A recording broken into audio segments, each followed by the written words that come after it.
Greetings and a warm welcome to all participants at the EA Global Summit 2023, Day 2. I'm Anup, part of the EAGS organizing team. It gives me great pleasure to greet each and every one of you in this virtual setting, where Sparx EA users from every corner of the world are coming together to learn, collaborate, and share their invaluable experiences. Whether you're a seasoned expert in the world of Sparx EA or just embarking on your journey, rest assured that this summit holds something exceptional in store. Our roster has an impressive lineup of distinguished speakers, true luminaries in Sparx EA community, eager to share their wealth of knowledge. Today's session will feature Gillian Adams from Hippo Software, who will enlighten us on Enterprise Architect and ArchiMate for large-scale enterprise architecture. However, please keep in mind that this session goes beyond mere presentations. It's a platform for fostering collaboration. We encourage you to fully leverage the networking opportunities, connect with fellow attendees, and engage with our speaker after the session in our vibrant Slack community.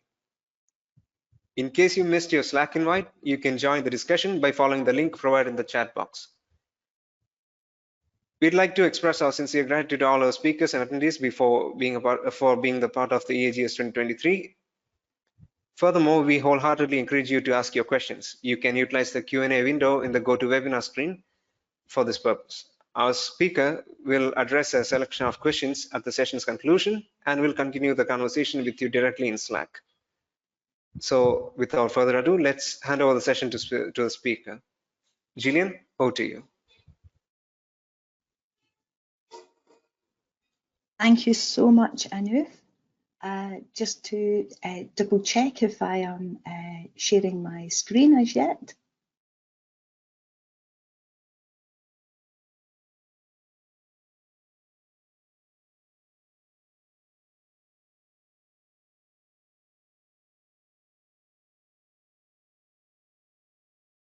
Excellent. Hello, everyone. I'm absolutely delighted to be invited back to present at the Sparx EA Global Summit 2023. Thanks to Nissan, Dewey, Anup, and all the team for organising this event again this year. I must confess that I've been using Sparx Systems Enterprise Architect since version 2 back in 2003. Almost exactly 20 years ago. So perhaps I'm now one of the EA dinosaurs. For my presentation today, I'm going to talk about using Enterprise Architect combined with ArchiMate for large-scale enterprise architecture. I'm going to focus on the approach taken to create an organization-wide enterprise architecture. We will explore the importance of having a well-defined metamodel and set of operational guidelines, and reflect on the need to take an iterative approach to constructing essential viewpoints. These can gradually be combined within our shared central repository to create an holistic understanding of our organization's current and perhaps future architecture. Join our fictional company Flower Power at an important stage in their evolution. Flower Power has grown rapidly over the last few years, aided by the strategic acquisition of other flower growing companies. Lily Fresh, who focus on the funeral market, and Rose Petals, who focus on weddings and christenings. And this has significantly diversified their portfolio of services.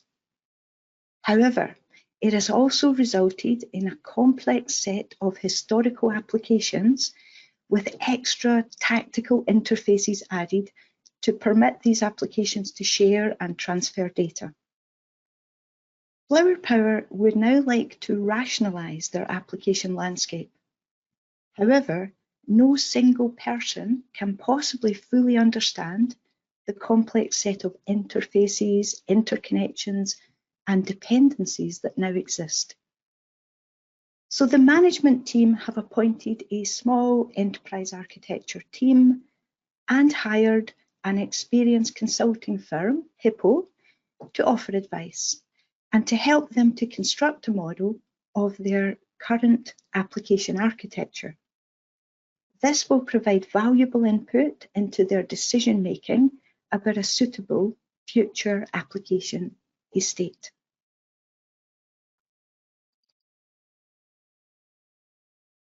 The first recommendation from Hippo is actually to take a step back and consider the audience. What use cases will their stakeholders have for this new enterprise architecture model? To do this, Hippo have built a use case model. Management explain that they wish to understand their existing application architecture landscape at a high level. They need the tools to be able to measure the impact of any changes proposed by their enterprise architecture team.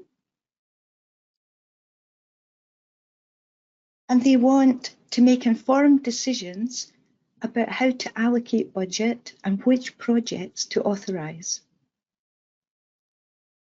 Our enterprise architects, first of all, need to establish some standards and guidelines to ensure a consistent approach is taken by all of the architecture team. They will then start to document their application portfolio, gather information about the interfaces, initially at a high level, but also later on in greater detail. And they need all of this knowledge of their existing applications to permit them to consider all of the options and then to propose solutions, a simplified solution with clearly understood set of changes that they can present to their management.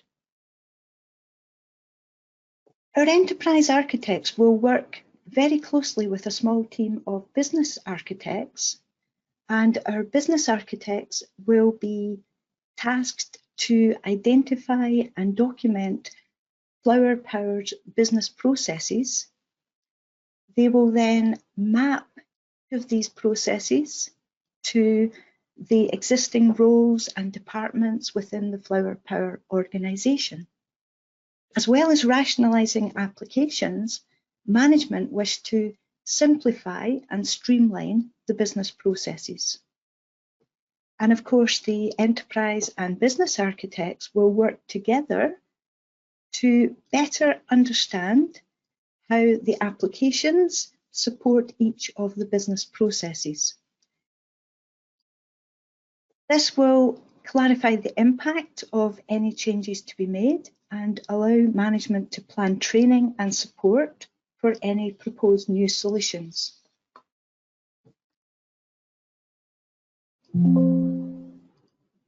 Next, Hippo recommend establishing a metamodel. This is often referred to as an ontology in the systems engineering world. This will help the architects to agree and document the subset of notation, the elements and relationships to include in their model. The goal is to keep the model as simple as possible while still addressing the architecture use cases. This helps to ensure a consistent approach is taken by the full team. All the architects will document their results within the model. It will make it quicker to create, plus easier to maintain and keep accurate, and of course simpler for a wide set of stakeholders to understand. This meta model has been created by Hippo for Flower Power based on their set of use cases. Of course, other organisations with different use cases may require a slightly different meta model. The chosen modelling language here is ArchiMate, a visual notation for modelling enterprise and solution architectures. Hippo recommend using Sparx Systems Enterprise Architect for the modelling effort. Diagrams alone are simply not sufficient. An interconnected model in a case tool environment is absolutely essential to understand and analyse the complex dependencies between people, processes, applications, and interfaces. Furthermore, Prolaborate can be used later on as a front end to publish and visualize all of the model captured within Enterprise Architect. And a combination of diagrams and graphs and charts can be displayed that will add additional meaning and accessibility for a less technical audience.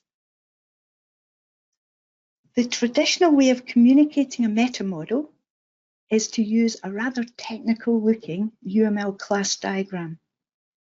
And although technically correct and a great first step to building their own MDG technology with specialized diagrams, toolboxes, and elements, it's often not the best way to effectively communicate the team's decisions. So instead, Hippo has created this diagram using generic ArchiMate elements and relationships. Can be easily consumed and understood by all parties. Superimposed on top of the elements are boundary boxes showing the extent of each ArchiMate viewpoint. The viewpoints will look at the model from different perspectives and gradually will be combined to build up the holistic model. Using some filters based on keywords, the team are able to focus on each viewpoint one by one.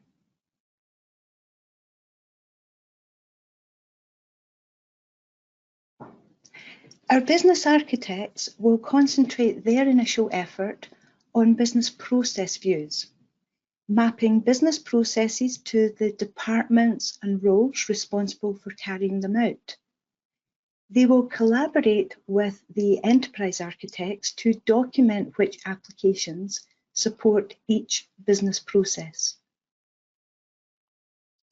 As we can see, departments are modeled as ArchiMate business actors, which are assigned to ArchiMate business roles. These are in turn assigned to business processes.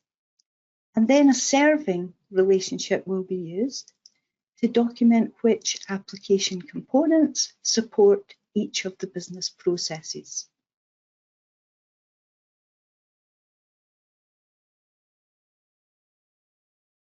Enterprise architects will first create a catalogue of application components. These will be modelled as ArchiMate application components, and they will be grouped using aggregation into application categories, modelled as application collaborations. Of course, nesting can be used to simplify the notation on these diagrams.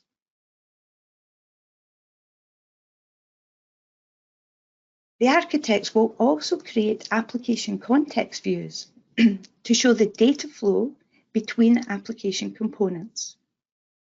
This will be shown initially at a high level with a flow relationship. Flow relationship shows the direction of data transfer between the applications and is annotated by the type of data at a conceptual level.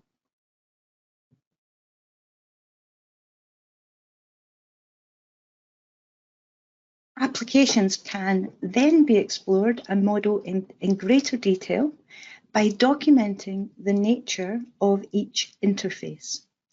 A composition relationship is created from the application component to the application interface, and then a serving relationship is added to show all the applications that use this interface or rely on this interface.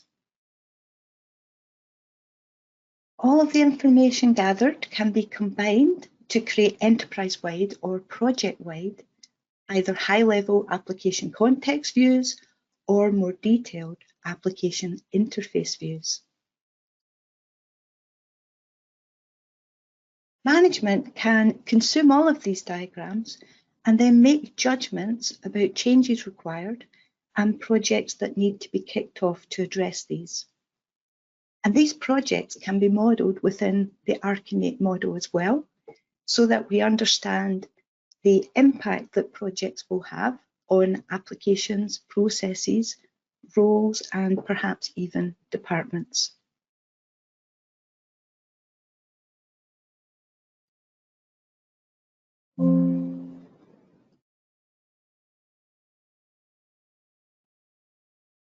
Hippo suggests creating a set of guidelines for each of their standard viewpoints.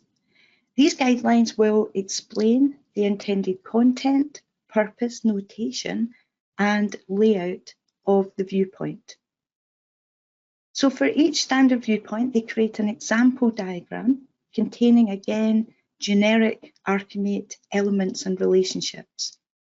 And these diagrams are annotated to explain the notation in plain English and further explain how the model is going to be created incrementally. It would be possible to put all applications onto a single diagram.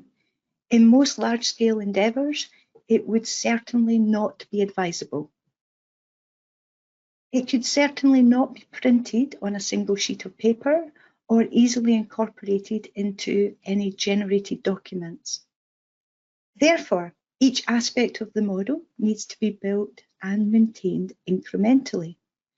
For example, there will be a set of business process views, each one concentrating on a specific business process or small group of related processes. Likewise, there will be a set of application views, each one focused on a specific application. The application context view shown here is created by placing an application component of focus in the center of the diagram and then surrounding it by any connected applications. Flow relationships are added to the diagram to document the interfaces at a high level and to show the direction of data flow. Flows between peripheral applications can be hidden on this diagram so that we're able to focus application in the center. Of course, multiple applications might be combined later on to create a larger enterprise or project view, and then all the relevant flows can be shown.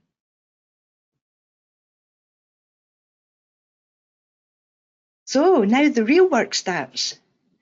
The enterprise architects initially start to build up a number of application category views to catalogue all the Flower Power applications, as well as the newly acquired applications from Lily Fresh and Rose Petals. These are grouped by aggregation into functional categories. Nesting is used on the diagram to avoid any unnecessary technical notation and make these diagrams very accessible to a wide range of stakeholders. Due to their growth by acquisition, it is very likely that they'll have multiple applications in each category, and it's likely that these will also overlap in terms of features. So there's a real opportunity here to identify and implement streamlining of the application landscape. The application is given a short description in the notes window, and then a set of custom properties, tagged values, can be added to the application to collect all the different bits of information that might be relevant to that application. So for example, we might enter the current version of the application, the company that sells the application, and the life cycle stage of our application. There could be many other custom properties that would be very useful to have on each of our applications, and additional tagged values can be added to reflect these.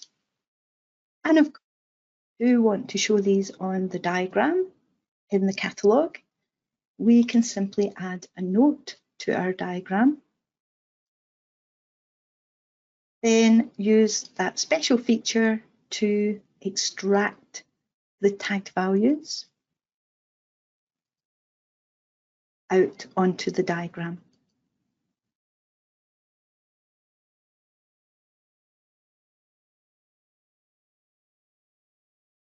I was very pleased to notice earlier in the Global Summit when Nissan was presenting on the Application Portfolio Management Accelerator Pack that they already have a number of predefined tagged values in place, and that the metamodel that they're using is very similar to the one that we have established here for Flower Power. So this means that we'll be able to very rapidly map to the accelerator pack and rapidly produce a Prolaborate front end for Flower Power to consume all of their diagrams and to create nice graphs and charts based on the data in their model.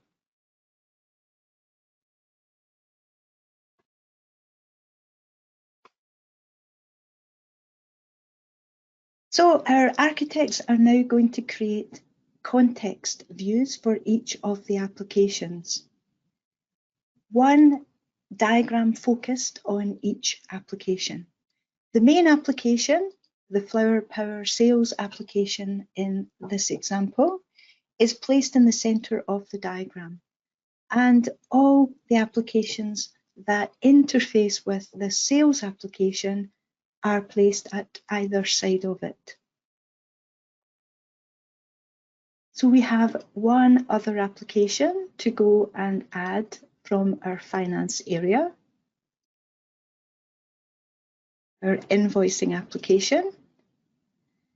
You'll notice when we drag and drop this onto the diagram, there are already existing flow relationships within the model, and these automatically appear. Any of the peripheral interfaces can simply be hidden. We can do this manually, or we could write a very simple script to hide all of the peripherals.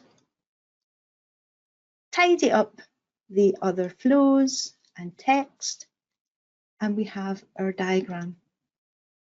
And once this diagram has been populated, we can use a very handy, fairly new feature in EA, Freeze Visible on the diagram. And this ensures that no additional flows will appear on this diagram automatically.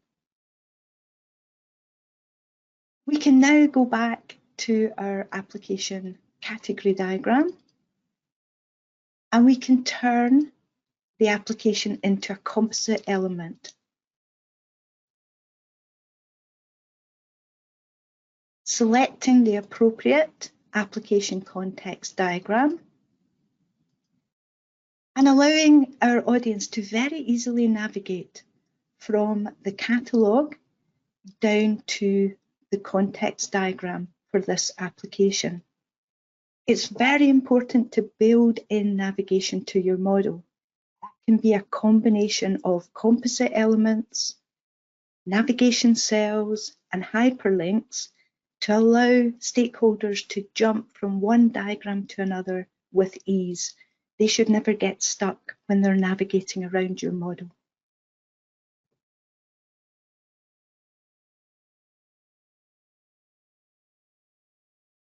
It could be helpful to have a diagram legend and use that to auto-color the applications. So, for example, we could go to our library of diagram legends and drag and drop the life cycle stage legend onto this diagram.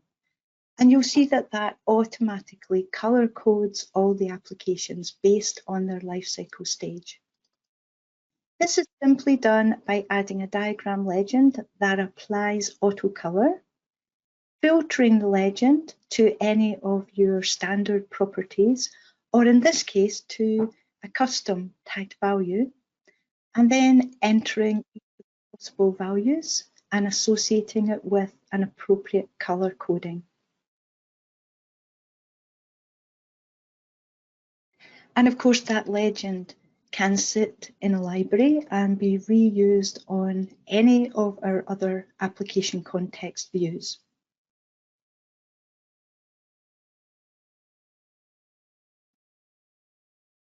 Gradually and incrementally build up each of these application context views focused on individual applications, we can now build overarching enterprise context views or specific project context views by simply dragging and dropping the appropriate applications onto a larger diagram and revealing all of the data flows between them.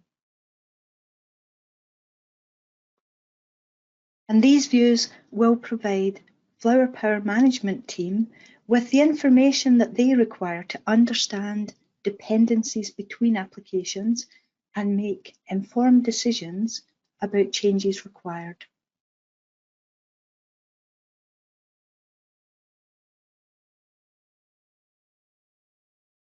Our enterprise architects may need to go down into more detail, and they can start to create a set of application interfaces views. Again, starting off by modeling each application in turn. And as a quick start, they could copy and paste their application context view.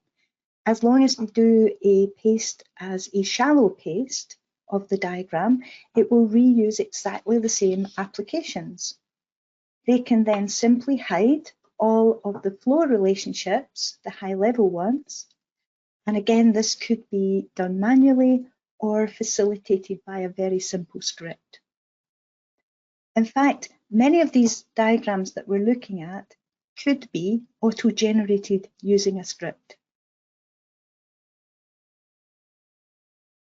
So once they've identified all the interfacing applications, they can start to document the nature of the interfaces in a lot more detail.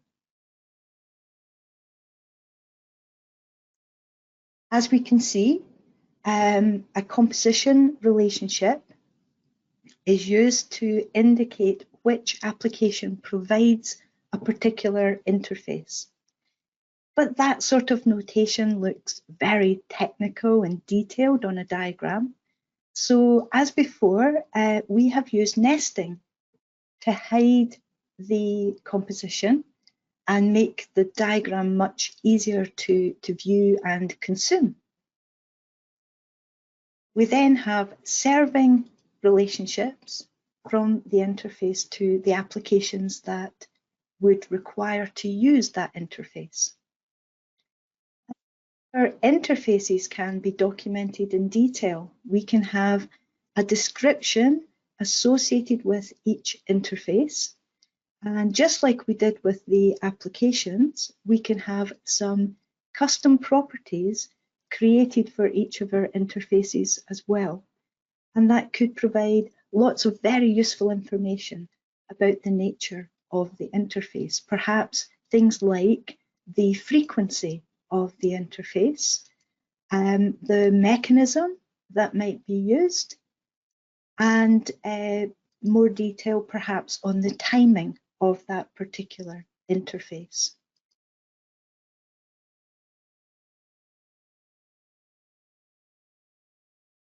Again, we shouldn't rely on color.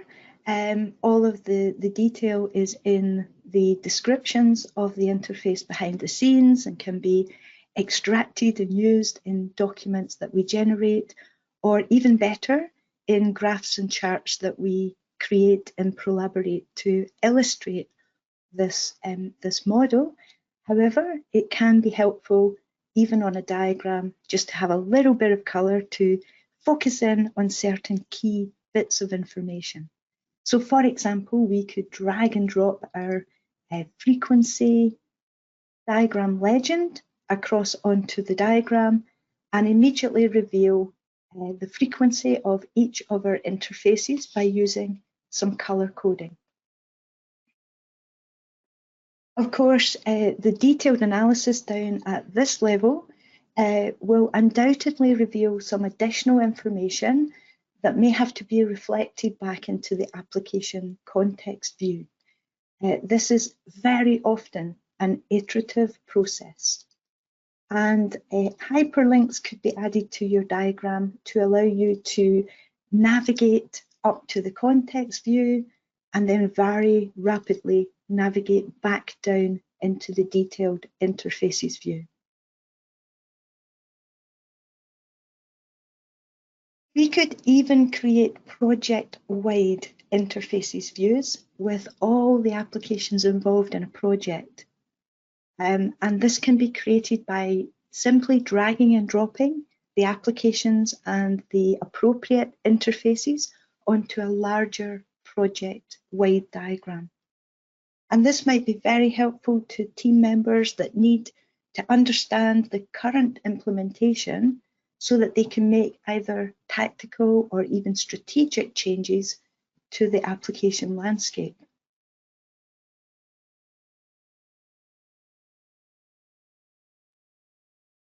Hippo is also guiding the business architects. And our business architects are creating a set of business process views. And these views will focus on each high-level business process and its immediate sub-processes, connecting each of them to the appropriate roles and departments responsible for their implementation. If required, business analysts could, of course, take each of these business processes in the architecture model and create a detailed BPMN diagram to document the individual steps, decisions, and responsibilities within the process. And this is something that we very often encourage business analysts to do. They could add a composite link from the high-level ArchiMate process down to the detailed BPMN diagram and a hyperlink to then navigate back up into the architecture views. So once we've identified and documented all of the business processes, our business and enterprise architects can work together to add applications into these process views. And again, we need to simply add our final finance application into this view, along with a serving relationship to connect that application to the process that it supports.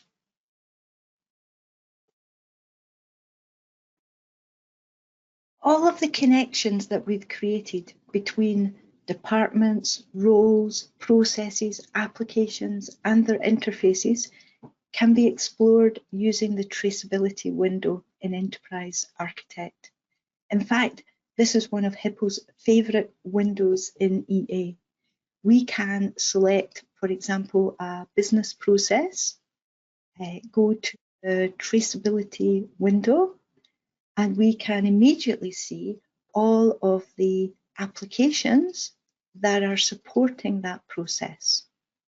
We can also see any associated business processes, and we'll be able to see the roles or departments that are connected to that particular process as well. And if you've connected up the projects, then they'll be able to see what projects might be affecting that particular process as well. If we click on an application component, we are given a similar view. We can see all of the processes that this application is supporting. We can see all of the connected applications. We can also see the detailed interfaces that are being used or provided by this application.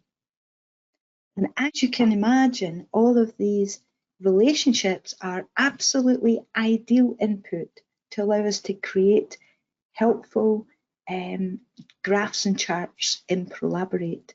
So things like a nested pie chart or a landscape view could be created super fast out of this information and out of these connections. We even have a relationship matrix in EA that we can utilize as well. So we can go off to the relationship matrix and set up our own matrix profiles. So this particular profile is looking at having our business processes as the source. So we're extracting all of the business processes out of our business architecture library. And as the target, we've extracted our application components out of our application architecture library. And then we're able to highlight with the green arrows the serving relationships that currently exist between our applications and our processes. So this gives us a very succinct way of cross-referencing the elements in our model and also checking for completeness. So from the options, we can highlight any elements that are missing relationships. And we'll see that we can now very easily spot gaps using the relationship matrix. And of course, we could add additional new serving relationships into the model. We've only just started the journey with Flower Power, and we're taking an iterative approach to modeling all of our applications and all of our business processes. And therefore, we do still have some gaps to be documented. This matrix is, of course, a generic tool, and it could be set up to understand other connections in the model as well. We could have a matrix to map business processes to roles, or to map maybe interfaces to applications as well.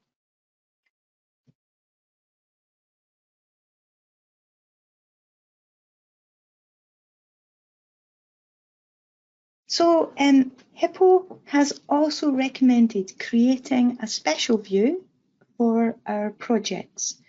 And this we're calling the project on a page view. And this allows senior management to understand the nature of each of the projects that are underway or planned at Flower Power. This will be populated with all of the applications that might be part of the project, impacted by the project, and all of the business processes, roles, and departments that will be impacted by this project. To keep this diagram simple and uncluttered, all of the associations have been hidden on the diagram, and this was simply done by going into the diagram properties, going to the connectors page, and hiding all of the relationships. So now we have a holistic picture for our specific project, and we're able to then understand the impact that projects might have on applications. We could go to an application and we could see if multiple projects were running, that there might be an impact across multiple projects. And of course, these sorts of views will allow project managers and team members to be aware when there might be an impact between multiple projects on the same application or the same business process, thus hopefully ensuring a healthy dialogue between those project teams. And these views will also allow management to better understand the communications and the training that would be required for each role and department within their organisation. And of course, that's a super important aspect of any transformational change that might be happening within a business. It's not just about the technology, it's not just the detail of the interfaces, it's also the knock-on effect on business processes and on people within the organisation. And very important to communicate all of that and allow appropriate support to occur. So that brings us very nicely to the end of today's presentation. I'm hoping it's given you a bit of an insight into the support that Enterprise Architect provides for ArchiMate, and to allow you to very incrementally build up your whole enterprise solution, and also to take a project focus. So iteratively and incrementally building up the model to create that complete interconnected model for your entire organisation. And of course, if you would like to learn more about ArchiMate, or if you would like our assistance in a consulting capacity, please do visit our website and get more information. We do public webinar training as well as on-site traditional training as well. It's been fantastic to spend some time with everyone and to share our thoughts on an approach for an enterprise-wide ArchiMate model. And I'd be delighted to take any questions that there might be at the moment, or of course join you on Slack to answer your questions there.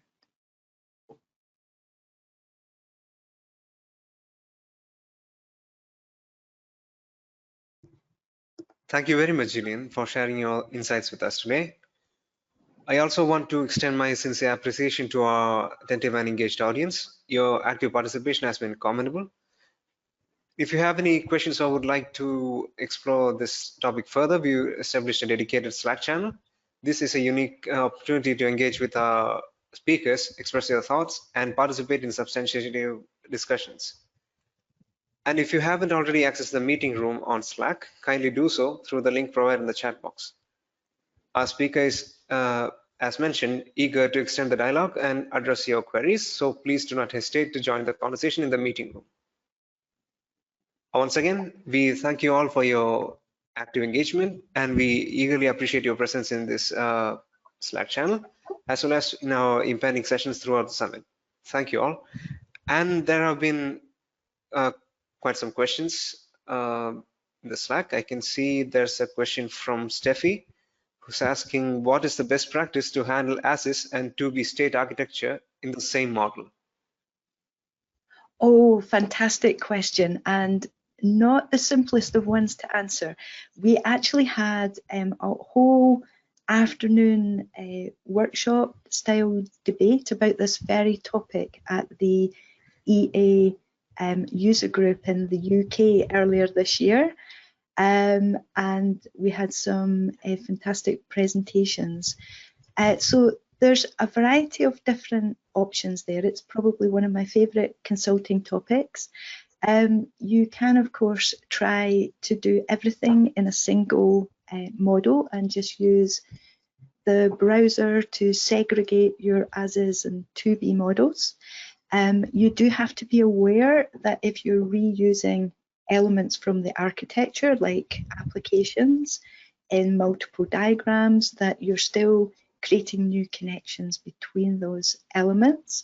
So you have to make a decision quite early on about how to manage that. And there's different approaches, and some will work better for some organizations than others. You can keep the future state architecture as a completely separate model by doing deep copies from the current as-is model, making changes, playing around with ideas, And then once you have decided on your recommended solution, roll back the changes into the as-is model. So that keeps the as-is model nice and clean and unaffected by your to-be proposals, but it does create a little bit of work afterwards to do that rollback. And the danger, of course, is that that doesn't happen and then the as-is model becomes out of date. Another approach is to put all of the changes into the same model, have an evolving model, but then you need to have very clear information tagged to each of the elements to explain whether something is being newly introduced or is live in the model, or perhaps is reaching its end of life. And you can then use these status tags to determine what should go onto each diagram, whether applications should appear in the as-is diagram or be hidden from that diagram. So a little bit more complexity there, but it does mean that you don't then have to do that rollback afterwards. Another shout out I should probably make is to some of the partners that provide solutions for these types of complex scenarios.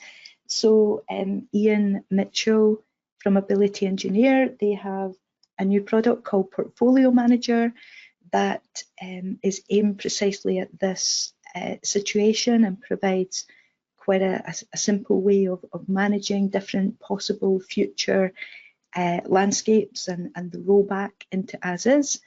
So that might well be worth looking into.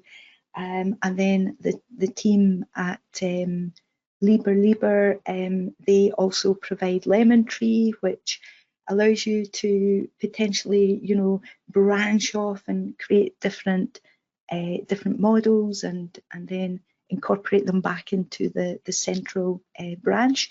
Theirs is a bit more sophisticated, maybe focused more at the, I guess, more at the kind of programming developer type of audience rather than the architecture audience. But again, it's a possibility. And then there's lots of mechanisms built into EA that can help you with this type of situation. So there's things like baselining and showing differences. There's time-aware models, and each of these perhaps needs to be considered as a possible solution or part of the solution.